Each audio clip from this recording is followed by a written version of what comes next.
রাজবাড়ী সরকারি কলেজের ব্যবসায় শিক্ষা শাখার একাদশ শ্রেণীর ছাত্রছাত্রী, তোমাদেরকে স্বাগত জানাই অনলাইন ক্লাসে। আমি মোহাম্মদ নুরুল ইসলাম, সহযোগী অধ্যাপক, ব্যবস্থাপনা বিভাগ। আজ তোমাদের সাথে ফিন্যান্স, ব্যাংকিং ও বীমা বিষয়ের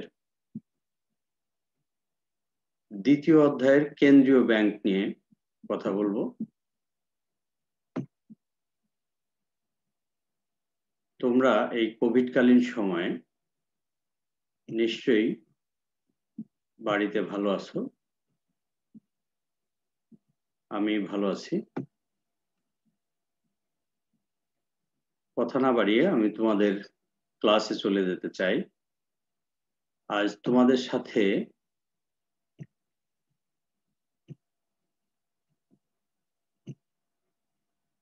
তোমরা দেখতে পাচ্ছ, তোমাদেরকে স্বাগত জানাই এই শীতের সকালের শুভেচ্ছা জানাই তোমাদেরকে।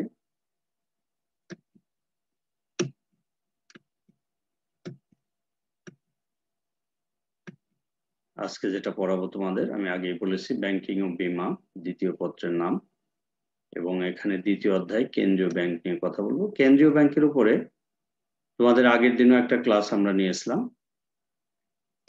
আজকে কেন্দ্রীয় ব্যাংকের উপরে দ্বিতীয় ক্লাস।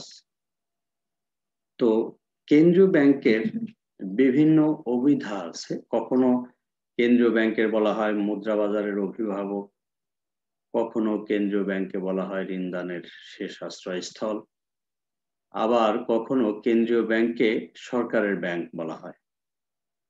তো আমরা একটু ব্যাখ্যা করার চেষ্টা করি, এবং তোমাদের যে ব্রিফ কোশ্চেন, শর্ট কোশ্চেন এবং ব্রড কোশ্চেন, এর মধ্যে এই জাতীয় টপিকগুলো শর্ট কোশ্চেনে আসার সম্ভাবনা বেশি। দেখি আমরা কেন্দ্রীয় ব্যাংক মুদ্রা বাজারের অভিভাবক কেন আমরা এটা বলতে পারি। কারণ মুদ্রা বাজারের সংগঠন, তার পরিকল্পনা প্রণয়ন, এই বিষয়গুলো আসলে কেন্দ্রীয় ব্যাংকের মাধ্যমেই হয়ে থাকে। মুদ্রা বাজারটা মূলত কি, যে কি বলে এটাকে, যে প্রায় অর্থ, মানে টাকা নয় কিন্তু টাকার কাছাকাছি এমন কিছু ইনস্ট্রুমেন্ট ব্যবহার করে দেনা পাওনার নিষ্পত্তি করার যে পদ্ধতি। আমরা জানি বিভিন্ন ব্যাংক এবং আর্থিক প্রতিষ্ঠান সমূহ এরকম বিভিন্ন পণ্য নিয়ে তারা লেনদেন করে থাকে। তো কেন্দ্রীয় ব্যাংক বাণিজ্যিক ব্যাংক সমূহকে ঋণ ও অগ্রিম প্রদান করে থাকে। এজন্য কেন্দ্রীয় ব্যাংককে মুদ্রা বাজারের অভিভাবক বলা হয়। কেন্দ্রীয় ব্যাংক এই মুদ্রার কিন্তু প্রচলনও করে থাকে, মুদ্রার সরবরাহ বাজারে নিয়ন্ত্রণ করে থাকে। এই সমস্ত কারণে আমরা কেন্দ্রীয় ব্যাংকে মুদ্রা বাজারের অভিভাবক বলে থাকি। তাদের জমা সংরক্ষণ, মানে বাণিজ্যিক ব্যাংক সমূহ, বা অন্য কথায় কেন্দ্রীয় ব্যাংকের অধীনে যে সকল তালিকাভুক্ত ব্যাংক থাকে, সেই সমস্ত ব্যাংকের একটা সেই সমস্ত ব্যাংকের যত আমানত আছে তার একটা অংশ কিন্তু কেন্দ্রীয় ব্যাংকে সংরক্ষণ করতে হয়। তো অভিভাবক হিসাবে কেন্দ্রীয় ব্যাংক সেটা সংরক্ষণ করে।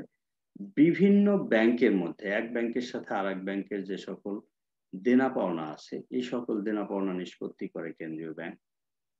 কেন্দ্রীয় ব্যাংক দেশের অর্থনীতিতে ঋণের চাহিদা হ্রাস বৃদ্ধির কারণে রিজার্ভের হার হ্রাস বৃদ্ধি করে।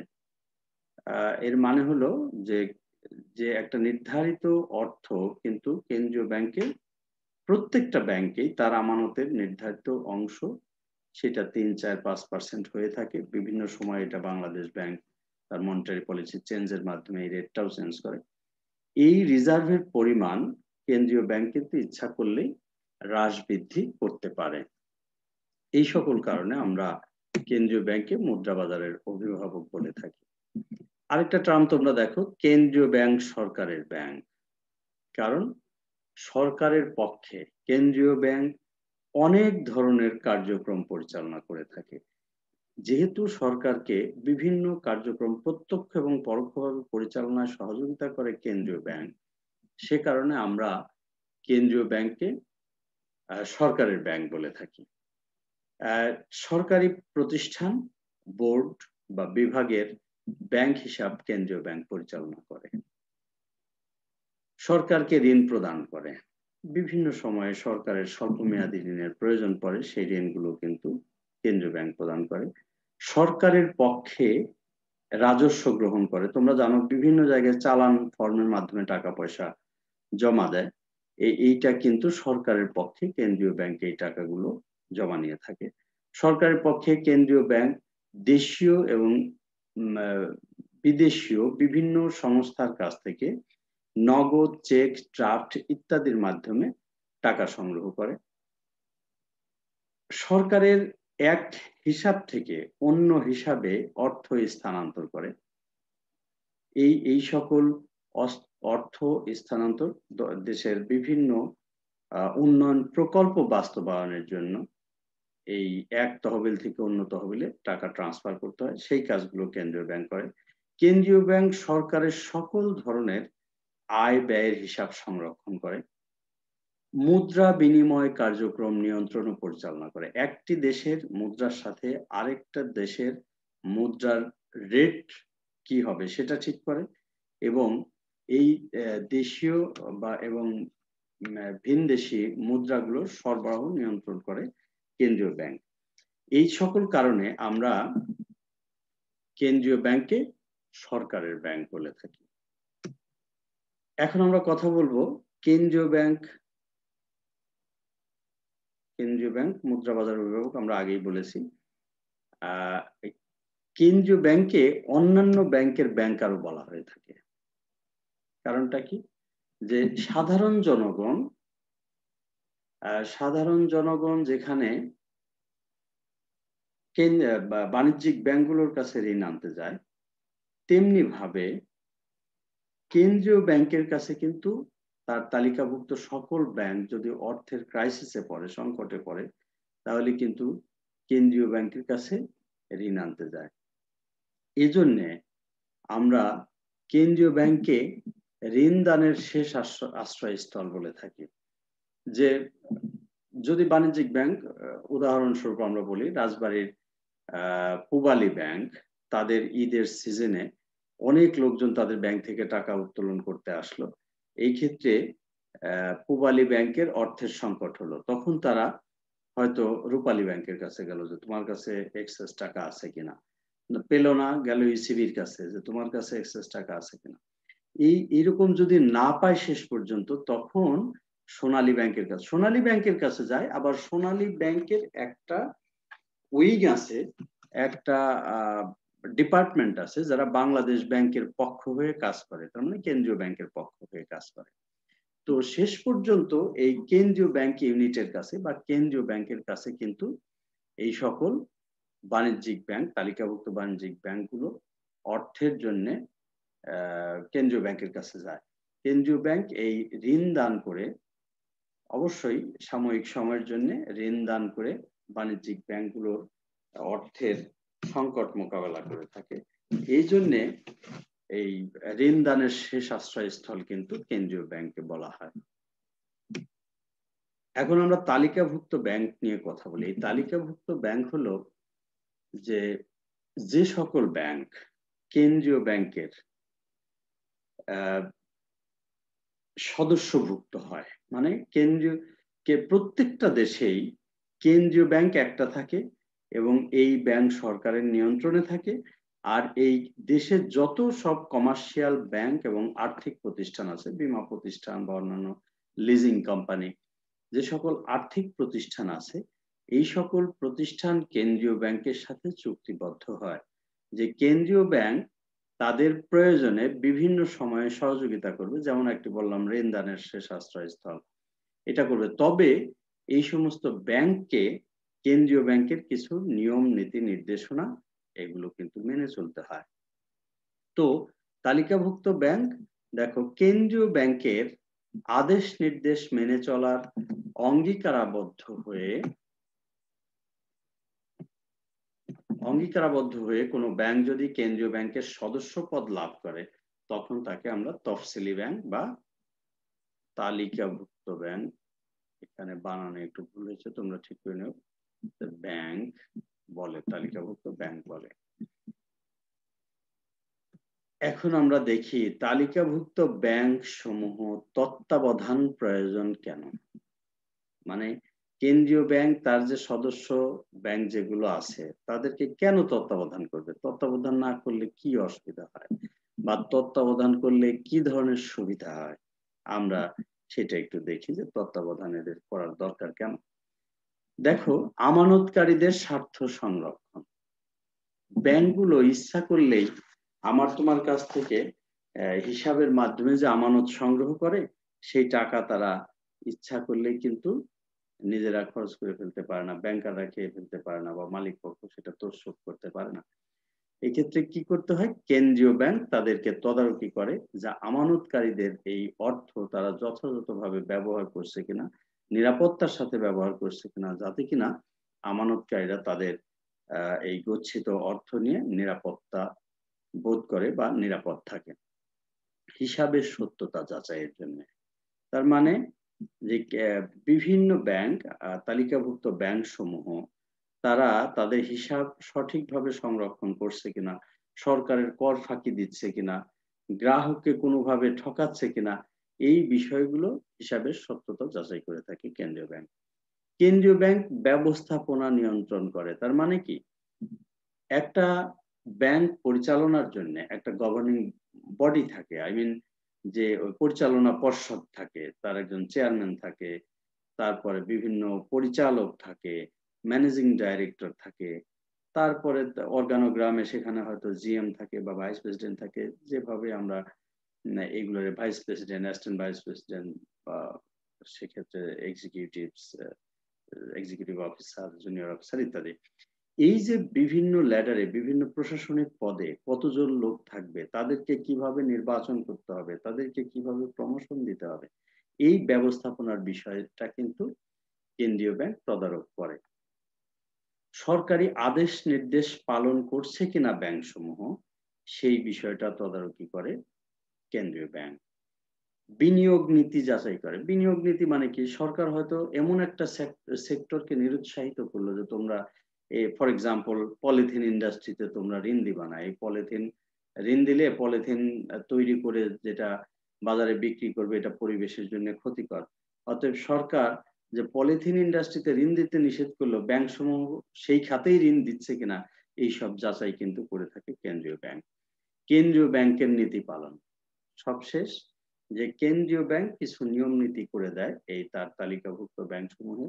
সেই সকল নিয়ম নীতি কেন করে, কারণ বাজারে মুদ্রাস্ফীতি রোধ বা মুদ্রার সংকোচন রোধ, এরকম নানান কারণে এই যে নিয়ম নীতিগুলো করে, সেই নিয়ম নীতি কেন্দ্রীয় ব্যাংক যথাযথ তালিকাভুক্ত ব্যাংক সমূহ যথাযথভাবে পালন করছে কিনা এইটা কেন্দ্রীয় ব্যাংক তদারকি করে। এই সমস্ত কারণে আমরা দেখি যে তালিকাভুক্ত ব্যাংক সমূহ তত্ত্বাবধান বা তদারক করার প্রয়োজন রয়েছে, যেটা করে থাকে কেন্দ্রীয় ব্যাংক। এখন আমরা কেন্দ্রীয় ব্যাংকের ঋণ নীতি বা ঋণ নিয়ন্ত্রণ পদ্ধতি নিয়ে কথা বলতে চাই। ঋণ নিয়ন্ত্রণ পদ্ধতি মানে হলো যে বাণিজ্যিক ব্যাংক সমূহ বা কেন্দ্রীয় ব্যাংকের তালিকাভুক্ত ব্যাংক সমূহ অর্থনীতিতে কি পরিমাণ ঋণ সরবরাহ করবে নাকি করবে না, কম করবে না বেশি করবে, কেন্দ্রীয় ব্যাংক কতগুলো কৌশল, কতগুলো পদ্ধতি ব্যবহার করে এই ঋণের ভারসাম্য অর্থনীতিতে বজায় রাখে। বেশি মাত্রায় ঋণ অর্থনীতিতে চলে গেলে যেমন মুদ্রাস্ফীতি দেখা দেবে, পণ্য দ্রব্যের দাম বেড়ে যাবে, সীমিত আয়ের লোকজনের সেখানে কষ্ট হবে অনেক। আবার অর্থনীতিতে যদি অর্থের এমন সংকট তৈরি হয় যে অর্থ এমন সংকুচিত হয়, খুব কম অর্থ, সেক্ষেত্রে কিন্তু কর্মসংস্থান কমে যাবে। সো এই সমস্ত সমস্যাগুলো মোকাবেলা করার জন্য ঋণ নিয়ন্ত্রণ করে, ঋণের ভারসাম্য রক্ষা করে অর্থনীতিতে কেন্দ্রীয় ব্যাংক। সেই পদ্ধতিগুলো কি কি আমরা দেখি। একটা হলো সাধারণ বা সংখ্যাত্মক পদ্ধতি। এই সংখ্যাত্মক পদ্ধতিতে তার প্রথমটা হলো ব্যাংক হার নীতি। ব্যাংক হার বলতে তোমরা জানবে যে কেন্দ্রীয় ব্যাংক তার তালিকাভুক্ত ব্যাংক সমূহকে যে সুদের হার, যে হারে, আই মিন ইন্টারেস্ট রেটটা কেন্দ্রীয় ব্যাংক তার বাণিজ্যিক ব্যাংকের উপর যে ইম্পোজ করে, সেটা হলো তার ব্যাংক হার নীতি। যেমনটি কমার্শিয়াল ব্যাংক বা বাণিজ্যিক ব্যাংক সমূহ আমি তুমি ঋণ নিতে গেলে আমাদের একটা সুদ দেওয়া লাগে একটা হারে, সেটা হলো সুদের হার। আর কেন্দ্রীয় ব্যাংক যেটা বাণিজ্যিক ব্যাংক সমূহকে ঋণ দেয় সেটা হলো ব্যাংক হার। তো এই ব্যাংক হার নীতি কমিয়ে বা বাড়িয়ে ঋণ সংকোচন করা যায় বা অর্থনীতিতে অর্থের সরবরাহ হ্রাস বৃদ্ধি করা যায়। কিভাবে দেখো, যদি অর্থনীতিতে অর্থের সরবরাহকে কমাইতে হয় তাহলে সেক্ষেত্রে ব্যাংক হার বাড়িয়ে দেয় কেন্দ্রীয় ব্যাংক। তার মানে আগে হয়তো 3% হারে সুদ নিত, এখন বলে যে তোমরা 4% হারে সুদ দাও। তো যখন তালিকাভুক্ত ব্যাংক সমূহ এই অধিক সুদ প্রদান করবে কেন্দ্রীয় ব্যাংকে, তখন তাদের হাতে টাকার পরিমাণ কমে যাবে। এই ব্যাংক সমূহের হাতে, বাণিজ্যিক ব্যাংক সমূহের হাতে টাকার পরিমাণ কমে যাবে, কারণ বেশি সুদ কেন্দ্রীয় ব্যাংকে দিতে হচ্ছে। ফলে টাকার পরিমাণ কমে গেলে তখন তাদের গ্রাহককে কম ঋণ দিতে পারবে, এইভাবে ঋণ কমিয়ে দিতে পারে। আবার উল্টো যদি সরি যদি বাজারে দেখে যে ঋণের সরবরাহ বেড়ে গেছে, তাহলে ঋণের সরবরাহ কমে গেছে, তাহলে সেটা বাড়ানোর জন্য ব্যাংক হার কমিয়ে দিতে পারে। ব্যাংক হার কমিয়ে দিলে তখন কি হবে, যে সুদ কম দেয়া লাগবে, বাণিজ্যিক ব্যাংকগুলো কেন্দ্রীয় ব্যাংকে কম সুদ দেবে, ফলে বাণিজ্যিক ব্যাংক সমূহের হাতে অধিক টাকা থাকবে, সেই টাকাগুলো তারা তাদের গ্রাহককে অধিক মাত্রায় ঋণ দিতে পারবে। তো এইভাবে ব্যাংক হার নীতির পরিবর্তন করে কেন্দ্রীয় ব্যাংক ঋণ নিয়ন্ত্রণ করে থাকে। আরেকটা হলো খোলা বাজার নীতি। খোলা বাজার নীতিতে হলো যে কেন্দ্রীয় ব্যাংক স্বতঃপ্রণোদিত হয়ে তার তালিকাভুক্ত ব্যাংক সমূহের কাছে বা খোলা বাজারে বিল বিল বা ওই যে ট্রেজারি বিল যেটা রয়েছে বা অন্যান্য ঋণপত্র, সেগুলো বিক্রি করতে পারে। সেগুলো বিক্রি করলে কি হবে, বিক্রি করলে ওই সমস্ত কমার্শিয়াল ব্যাংক এই সমস্ত ট্রেজারি বন্ড বা ঋণপত্র ক্রয় করবে, ফলে টাকাগুলো কেন্দ্রীয় ব্যাংকের কাছে চলে আসবে। সো অর্থনীতি থেকে যদি তারা এই ঋণ কমাতে চায়, অর্থ কমাতে চায়, তাহলে এই সমস্ত বিল বিক্রি করবে। আবার উল্টো ক্ষেত্রে তারা বাট্টা করবে। রিজার্ভ হার পরিবর্তন নীতি। রিজার্ভ হার পরিবর্তন নীতি হলো যে কেন্দ্রীয় ব্যাংক তার তালিকাভুক্ত সকল ব্যাংকের নিকট থেকে একটা নির্ধারিত হারে তাদের আমানতি টাকা কিন্তু বাধ্যতামূলক জমা রাখে। তোমরা জানবে সেটাকে বলে স্ট্যাটিউটরি লিকুইডিটি রিজার্ভ। তার মানে হলো সংবিধিবদ্ধ তরল জমা। তার মানে এখন বর্তমানে যেটা আছে, তোমরা এটা জানবে যে বিভিন্ন সময়ে বাংলাদেশ ব্যাংক তার মনিটারি পলিসি চেঞ্জ করে। তো বর্তমানে যেটা আছে, আজ ডিসেম্বরের 11 তারিখের লেটেস্ট আমরা জানি, সেটা হলো CRR 3% ক্যাশ